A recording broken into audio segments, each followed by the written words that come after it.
I'm FPL Nymfria and welcome back to the home of FPL videos. Here's a summary of how I got on in the horror show of rotation and injury that was blank game week 28. And yes, because of it, I am now on a wildcard. Let's take a look. McCarthy made 4 saves and conceded 3 goals for a total of 2 points. Southampton defence is extremely hit and miss at the moment. It's like every other game week for the last 7 game weeks, it's been up and down. If I keep McCarthy, I need someone else I can rotate him with in case they fall off a cliff completely. If you're someone who gets easily offended, then I'd look away now as my defence is actually shocking to look at. Gomez wasn't even in the squad. Apparently it's an injury of some kind, but we're guessing by the fact that he wasn't even on the bench and the fact that Ben Dinnery is reporting a minor knock. So 0 points from him. Trent, as my usual go-to man in defence, let me down this week. No key passes and only 1 shot on target, resulting in exactly 1 point towards my team total. Soyuncu was also a real letdown. I really fancied Leicester against Norwich and I was at least as confident as you can be for a clean sheet. Unfortunately, Norwich nicked a goal and Soyuncu managed only 2 points for me. In midfield, the only good thing that happened this week was my transfer of Grealish to Fernandes. Bruno had 2 shots off target, 1 shot on target and 1 shot blocked. Very happy with this transfer and his goal for 10 points. Beyond that, it was horrible. Snodgrass didn't even start and came on for a 1 point cameo. Traore disappointed with 1 key pass and 2 shots off target. I haven't been convinced with him for weeks now, as you know, Nymfam. Great as a player, but as an FPL asset, I'm just not sure. So him being played from the start up against a team he really usually does do well against and not doing very great, I am set to get rid of him. Should have followed my gut on him weeks ago, I think. I'll take the 2 points and move on happily. Because of the late Vardy info, I made a crazy move up front. So as I did that, I reverted back to safety with my captain and placed it on Salah, who only managed 1 shot off target, 1 shot on target, but with no returns for 2 points doubled to 4 for me. Moving on to my forwards, and I can't quite believe what I'm looking at here. Ings was benched, an absolute nightmare. Again, there's talk of a minor niggle there. Came on for a 1 point cameo. He did have a shot blocked. Great fixtures ahead, but on a wildcard my head has been turned. Jimenez was consistent again with a goal for 7 points. It could have been lots more with 2 shots off target, 2 shots blocked and a key pass. And lastly, yes, do not adjust your sets. That is Iheanacho in my team. Oh lord. As I explained, the last minute Vardy info had me panicked that I would be down to only 1 striker with Ings benching rumours circulating. I had planned all week, as you guys know, this is what's really irritating, that if I was to take a -4 for anybody this week, it would have been Lundstrom to Doherty. The universe handed me the perfect opportunity to do that move and play him without any worry of rotation with Traore and things like that, and yet I ignored it and punted for Nacho. I forgot all form and went with fixtures, something I said I wasn't going to do this season. Nacho did score, but he handled the ball, so it was disallowed, and so I ended up with just 2 points from him. Doherty got a goal and an assist for 12 points just to rub salt in my wounds. All of that means I got my lowest game week points ever in FPL with 32 points, so 28 with -4. Wow, resulting in a big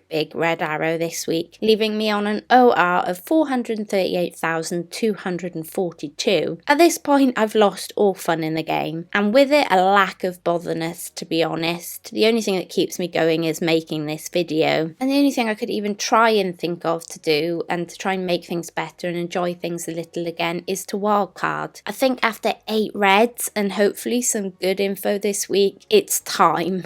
And with that, looking ahead to game week 29, and with my wildcard activated, I will likely go through a lot of drafts this week. So as I speak, there will be some drafts on screen that I'm currently working with, as I don't feel like I'm working too far off of these combinations. I'll reassess Friday when I have a tad bit more information on the blanks and doubles, so make sure you're following me on Twitter and Instagram for all my updates on this. I'm almost certain Salah, KDB, Fernandes and Trent will all keep their spot in my team. Aubameyang with a double game week, and more importantly the form, although some nice fixtures too, is in for Iheanacho. Saka, for the same reason, has been added for Snodgrass. Free freeing up funds for my wildcard. A big defence shake-up with Rico, Lundstrom, Gomez and Soyuncu having all already been sold. I'm considering getting off double pool defence going forward as a differential. At near 500k, I feel like I have to take some risks now. I would also love Alonso, Doherty and Trent as my back three, but I may have to go with either Alonso or Doherty if I want to make my fourth midfielder Sarr, which at the moment I might try and do because he looks quite good. And I wanted him before he got injured, so you know, it feels like it could be the right time for him. As I haven't gone Henderson as my second goalkeeper, instead plumping for Pope and McCarthy as a slightly cheaper pair up, and them only having one tough fixture clash in game week 35, I could make Alonso a Sheffield United defender to cover them, but for the cheap defensive bench spots I am deciding between Lascelles, Taylor and Stevens. These spots will be finalised when I know more information on Friday. Lastly, my big decision was if to keep Ings and Jimenez. My drafts mostly have Calvert-Lewin instead of Ings at the moment, and because of that I have kept Jimenez, but I have sold Ings for Jota just because he went up in price last night. This is a risky move because it's a 0.3 difference if I want Ings back, so this is scary given Ings' percentage owned. It's just that I have to try something a little different now, and I'm trying to follow form in either Jota or Calvert-Lewin rather than sticking with fixtures, and the temptation to double up on Jota and Jimenez is very strong. So does this mean if I'm wildcarding I have a plan for the blanks and doubles? Well, the short answer is not really yet, to be honest. That's not me blindly not caring. I do have a free hit and bench boost left, so I can cover at least one of the blanks and try with enough run up to cover some of the doubles. Though the way this season is going, I'm not going to ignore good single game weeks for doubles. On Friday I will hopefully know who blanks and doubles, even if I don't know when exactly, and with that I can hopefully figure out a rough chip plan with the chips I have left. But I either act now and have a bit of fun with this game, or get left behind and get to a point where I no longer care, which, as you guys probably have noticed in the last few weeks, I am mostly at now. So here I am wildcarding. Let me know what you guys think, Nymfam, in the comments below. And lastly, moving on to the trending transfers this week, let's take a look at how things could develop ahead of game week 29. Of the goalkeepers, Pope is by far the most transferred in goalkeeper ahead of game week 29, with over 21,000+